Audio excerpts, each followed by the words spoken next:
You need to start small to be able to go big. So don't be afraid to take the first step. Hi there. Welcome to the Circum Center, a series of stimulating dialogues on the circular economy. Today's topic is the retail industry. Retail is one of the most notorious polluters in the world. From its supply chain to energy consumption, there are numerous areas where it can create a more circular business model. And this change is not only nice, but also profitable, because 77% of companies believe sustainability brings more customer loyalty, and 63% state that it increases brand revenue, according to the Capgemini research.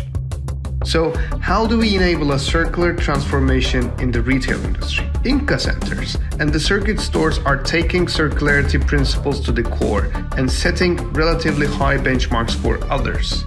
Meet Sharla Halvorson. Sharla is the head of sustainability at Ingka Centers. She tells us about the growing circular practices within Ingka Centers and how circuit stores are becoming a meeting place for people to adopt the everyday practice of a circular economy. Let's hear from Sharla about the role of Ingka Centers in enabling a circular business model and how they're driving the change in the retail industry. Hi Sharla, welcome to the Circum Center. Let me begin with my first question in the first circle. When you think about your past, what was the most important event in your life that made you who you are today? Wow, that's a really good question. And I don't think I can take it back to just one particular event in my life. I think it's very much linked to, how I was raised, my family, the love and the care that they put into that, all of the different cumulative experiences. I lived in Egypt until I was 4.5 years old. And that international start to my life, I think, has had actually the biggest impact on who I am today as well, because it's created a curiosity in other cultures and other ways of doing things. Why is the circular economy vital to you personally? Yeah, the circular economy, it really touches me personally because it's about really being smart with your resources. And, when I think about the future, there's only one planet. That's all we have. Right now we're using far more resources than the planet is going to be able to continue to provide.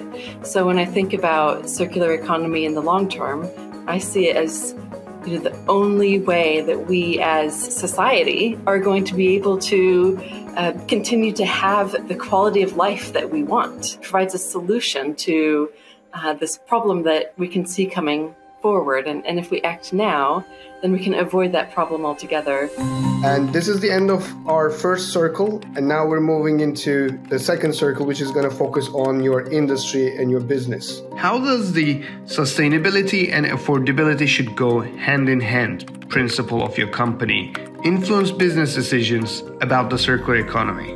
When we think about sustainability and affordability, I think, one of the main reasons why it's so important is, for anything to really be fully adopted, it needs to be affordable for the many people.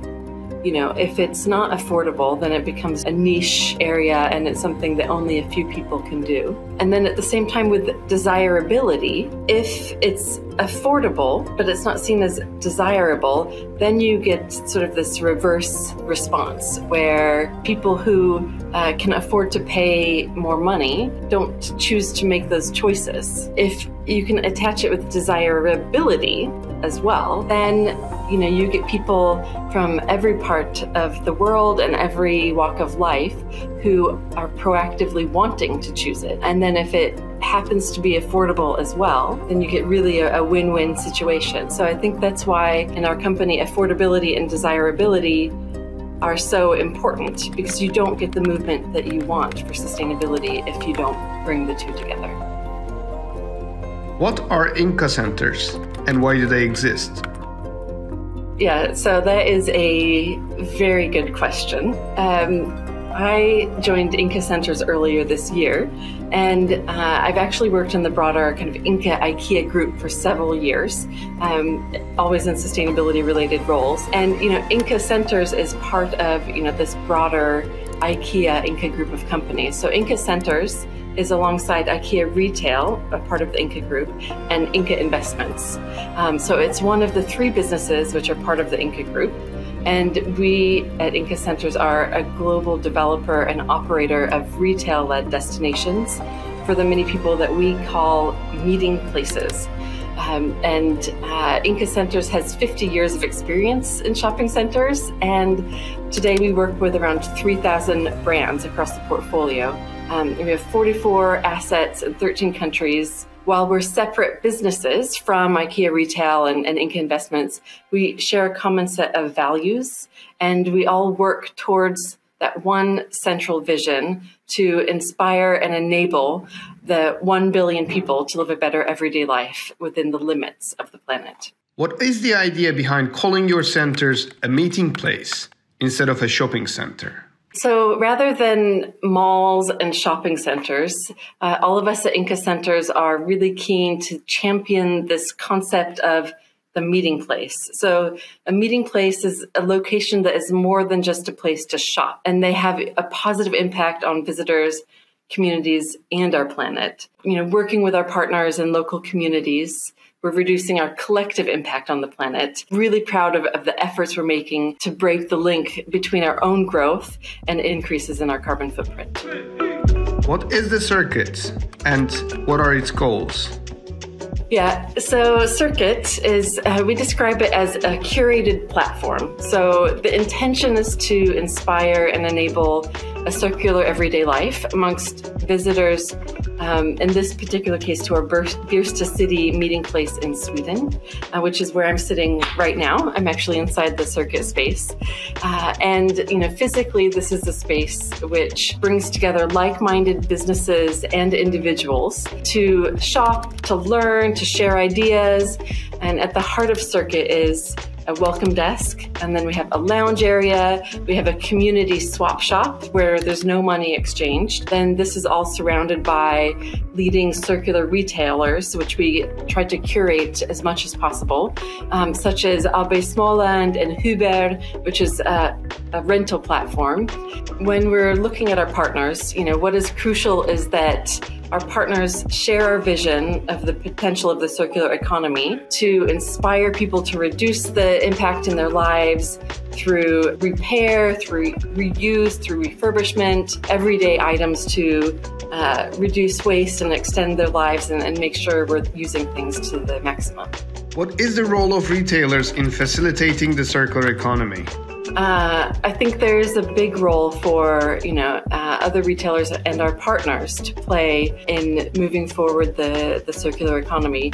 We can't do it alone, and that's why we have worked so hard and so passionately alongside our partners, who are at the end of the day, many of our partners are other retailers, and we're working to help change public attitudes. We've heard a lot of talk about peak stuff, and now we need to see that there are practical actions that can be embraced by everyday families. You're already seeing evidence of this approach at IKEA, who's also one of our core partners, with a greater focus on refurbishing and reuse.